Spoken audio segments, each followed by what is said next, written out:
اللهم اجعلنا من المستجابين للدعوات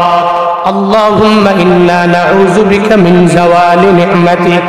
اللهم إنا نسألك الجنة ونعوذ بك من النار اللهم بارك لنا في رجب وشعبان وبلغنا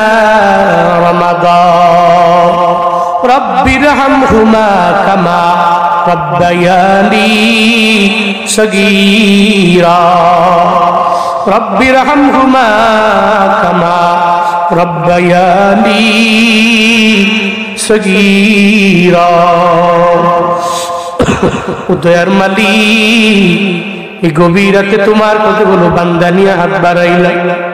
ও আল্লাহ এই গভীর রাত পর্যন্ত তোমার বান্দারা আল্লাহ এবং রাসূলের উলামায়ে কেরামের মহব্বত অন্তরে লালন করিয়া